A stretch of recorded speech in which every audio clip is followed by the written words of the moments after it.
ജാതകം രചന ഐൻ അവതരണം ഷാഹുൽ മലയിൽ എഡിറ്റിംഗ് ഷെരീജ് പൂനൂർ നിർമ്മാണം PNR ക്രിയേഷൻസ്.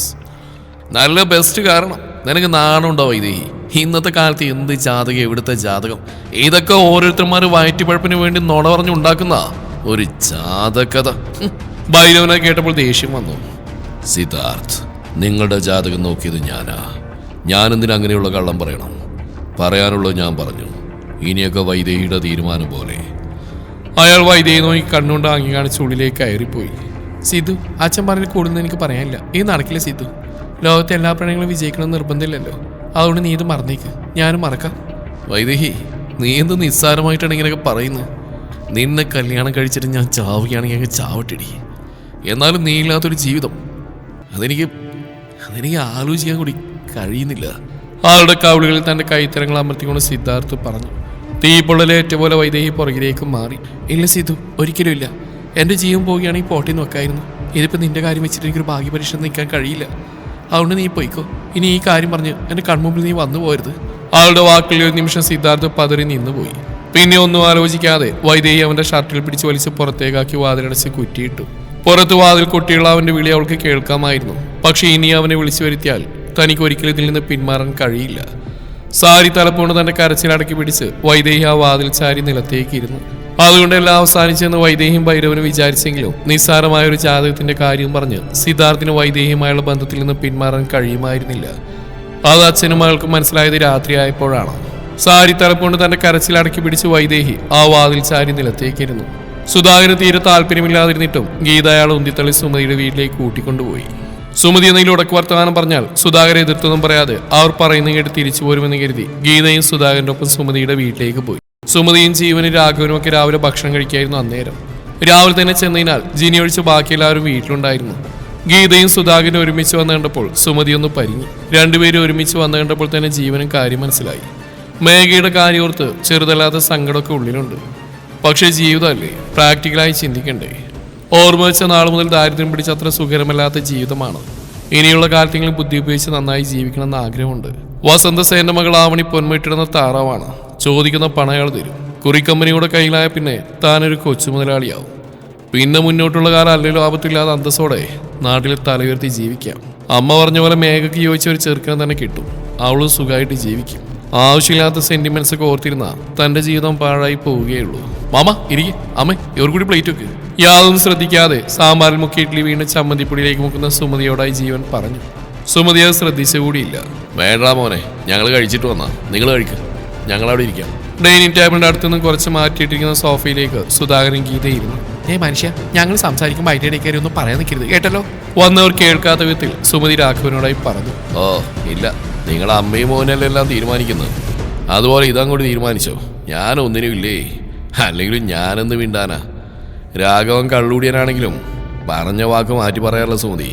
രാഘവൻ കഴിച്ചത് മുഴുവനാക്കാതെ എഴുന്നേറ്റ് പോയി. അമ്മയുടെയും മകന്റെ ഈ വക സ്വഭാവം അയാൾക്ക് പിടിക്കുന്നില്ലായിരുന്നു. അയാൾക്ക് ഇപ്പോഴും മേഘയോട് തന്നെയാണ് ചായ്വ്. സുമതിയും ജീവനും വളരെ പതുക്കെയാണ് കഴിച്ചത്.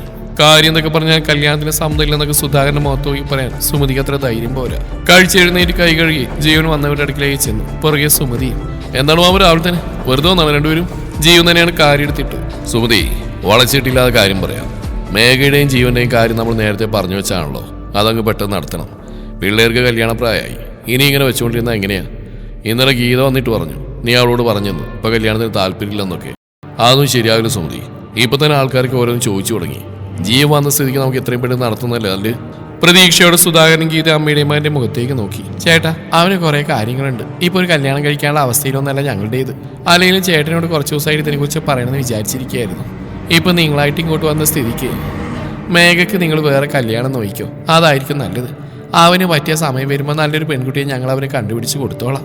കുറച്ചു നാളായുള്ള സുമതിയുടെ പെരുമാറ്റങ്ങളും ജീവന്റെ ഇപ്പോഴത്തെ ഭാവമൊക്കെ ഉണ്ട് സുധാകരനും ഗീതയ്ക്ക് നേരത്തെ തന്നെ ഇവരിങ്ങനെ പറയുന്ന സംശയം ഉണ്ടായിരുന്നു. എന്നാലും സുമതി മുഖത്ത് നോക്കി പറഞ്ഞപ്പോൾ അവർ ഇടിവെട്ടേറ്റ് പോലെ അവരിരുന്നു. സുമതി, നീ എന്തൊക്കെയാടി പറയുന്നേ? കൊച്ചുങ്ങളുടെ കാര്യം നീ തന്നെയല്ലേ നേരത്തെ പറഞ്ഞുറപ്പിച്ചു വെച്ച്. പിള്ളേരത് ആഗ്രഹിക്കുകയും ചെയ്തു. ഈ നേരത്തെ നീ എന്ത് വർത്താനൊക്കെയാടി പറയുന്നേ? സുമതിയും ജീവനും മുഖത്തോട് മുഖം നോക്കി. നിങ്ങളുടെ മോളെ ആഗ്രഹിച്ചിട്ടുണ്ടെങ്കിൽ അത് നിങ്ങൾ തന്നെ പറഞ്ഞു തിരുത്തിക്കോ. എന്റെ മോന്റെ കാര്യം ഞാനും നോക്കിക്കോളാം. അഹങ്കാരത്തോടെ സുമതി പറഞ്ഞു. എടി, അത് നീ തന്നെ അങ്ങ് തീരുമാനിച്ചാൽ മതിയോ? നിന്റെ മോൻ കൂടെ അങ്ങനെ പറയട്ടെ. സുധാകരന്റെ പിടിവിട്ട് തുടങ്ങിയിരുന്നു. മാമ, അമ്മയുടെ സ്വന്തം ഇഷ്ടത്തിന് പറഞ്ഞില്ല. എനിക്ക് കുറെ പരിപാടികളൊക്കെ ഉണ്ട്. അതൊക്കെ കഴിഞ്ഞിട്ട് ഇനി കല്യാണത്തെ കുറിച്ച് ആലോചിക്കുകയുള്ളൂ. അതുവരെ മേഘ ഇങ്ങനെ ഇരുത്തണ്ട. മാമൻ അവൾക്ക് പെട്ടെന്ന് വേറെ കല്യാണം നോക്കിക്കോ. ഞാൻ അവൾക്ക് പറ്റിയ ചെറുക്കനെ എന്റെ വഴിക്കും നോക്കാം. ഗീതാകെ വിയർത്തൊഴി. അവര് നാക്കിറങ്ങിയ പോലെയായി. പ്രതീക്ഷയോടെ ഇരിക്കുന്ന മേഘയുടെ മുഖമോർത്ത് അവർക്ക് കരച്ചിൽ വന്നു. നിസ്സായതയോടെ സുധാകരൻ നോക്കിയപ്പോൾ അയാൾ ഏതാണ്ട് ആ അവസ്ഥയിൽ തന്നെയായിരുന്നു. ജീവൻ ഇങ്ങനെ പറയുമെന്ന് അയാൾ കരുതിയിരുന്നില്ല. എന്നാലും മോനെ ജീവ, കല്യാണം ഇപ്പൊ വേണ്ട, നമുക്കൊരു നിശ്ചയം നടത്തി വെക്കാം. കൂടെ ഒരു മോതിരം മാറലും അപ്പൊ ഒരു ഉറപ്പായല്ലോ. പിന്നെ മോന്റെ സൗകര്യത്തിന് കല്യാണം കഴിച്ചാൽ മതി. താഴാവുന്നതിന്റെ അങ്ങേയറ്റ അയാൾ താഴ്ന്നു. ഏയ് അതൊന്നും ശരിയാവില്ല മാമ.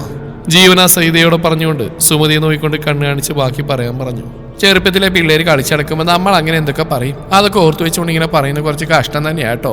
കാര്യം പറഞ്ഞിട്ട് മനസ്സിലാവാതിരിക്കുന്ന സുധാകരനെയും ഗീതയും നോക്കി കുറച്ച് ദേഷ്യത്തോടെ സുമതി പറഞ്ഞു. ചെറുപ്പത്തിലോ? 2 വർഷം മുമ്പ് പിള്ളേര് ചെറുപ്പത്തിലായിരുന്നോടി. ഇവൻ പോകുന്നവരെ നീ ഇവനൊക്കെ അത് തന്നെയല്ലേ പറഞ്ഞുകൊണ്ടിരുന്നത്. സുധാകരന്റെ ഒച്ച പൊന്തിയപ്പോൾ രാഘവൻ പുറത്തേക്ക് ഇറങ്ങി വന്നു. തന്റെ ഭാര്യയും മകനെ അയാൾ വെറുപ്പോടെ നോക്കി. രാഘവന്റെ കണ്ണുകൾ വല ചുവന്ന് ഇറങ്ങി കിടക്കുന്നുണ്ടായിരുന്നു. സുധാകരേട്ടാ, ഇവര് പറയുന്ന നല്ല കാര്യം.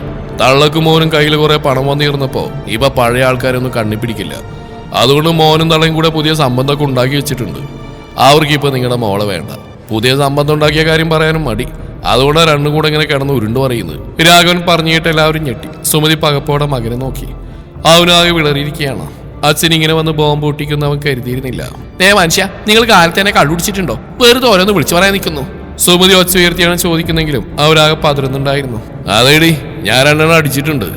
അല്ലാതെ നിന്റെ മോന്റെ മുഖത്തൊക്കെ എനിക്ക് സംസാരിക്കാൻ പറ്റുമോ? നിങ്ങൾ എന്നെ കൊണ്ട് സംസാരിപ്പിക്കോ? ഈ രാഘവൻ ഇവിടെ എന്ത് വിലയാടിയുള്ളത്?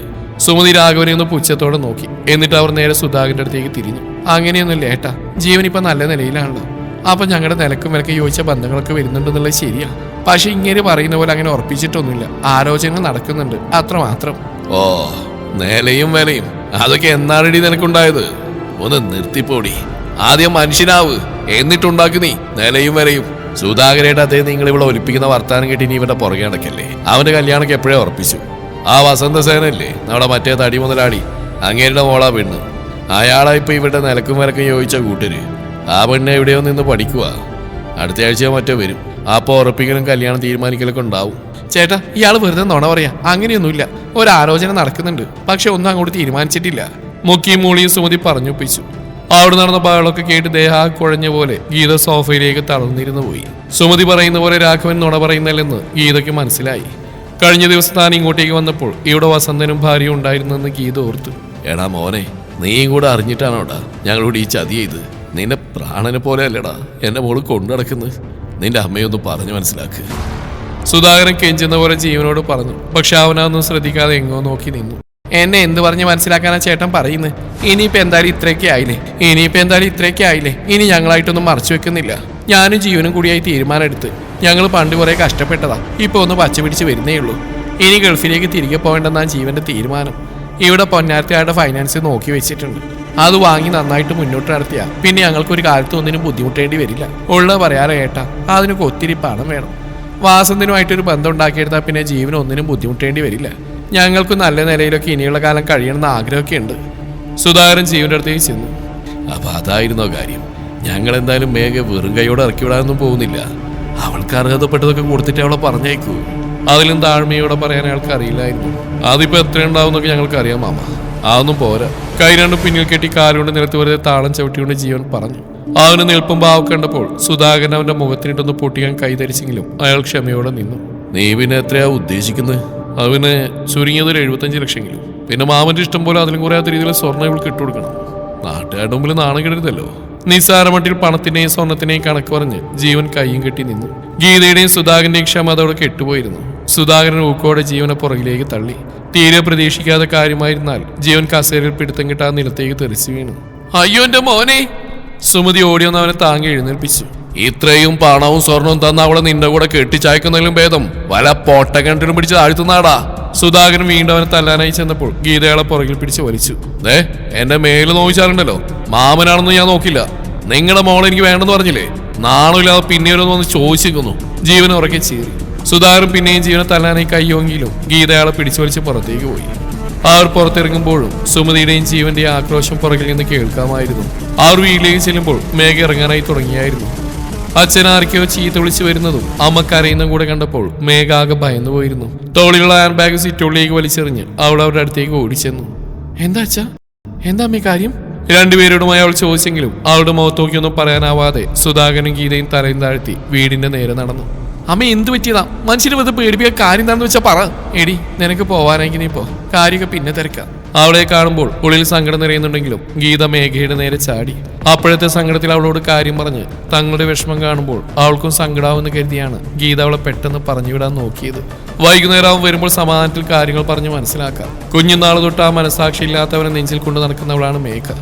ഇക്കാര്യം കേട്ടാൽ അവൾ തീർച്ചയായും തകരും. മോളെ നീ പോയിക്കോ, മോള് വൈകുന്നേരം വരുമ്പോൾ കാര്യം പറയാം.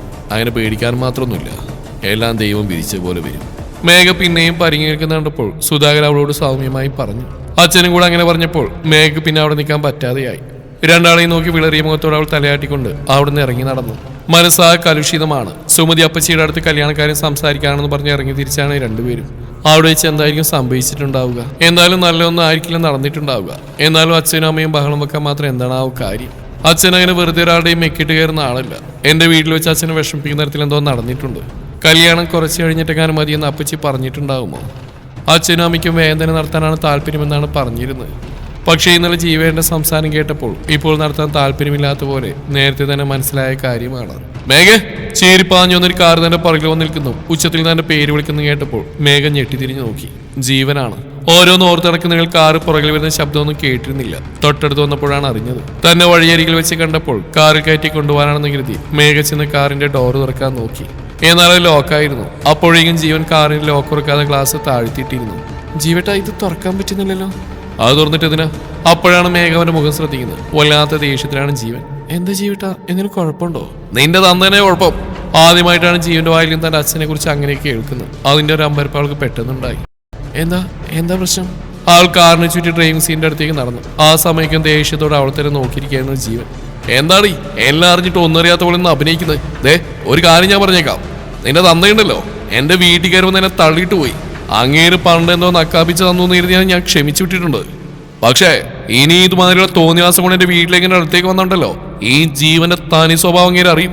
പുന്നാര മോളിൽ ചെന്ന് പറഞ്ഞു കൊടുത്തേക്ക്. കാര്യം പറഞ്ഞാലും മനസ്സിലാകുന്ന വെച്ചാൽ എന്ത് കഷ്ട. സ്വന്തം നിലയെങ്കിലും ആലോചിക്കണ്ടേ? ബോധമില്ലാത്ത കൂട്ടങ്ങള്. എന്താണ് കാര്യം ചെയ്യട്ടാ? എനിക്കൊന്നും മനസ്സിലാവുന്നില്ല. മേഘ കാര്യമൊന്നും മനസ്സിലാവാത്ത വിധത്തിൽ അവനെ നോക്കി.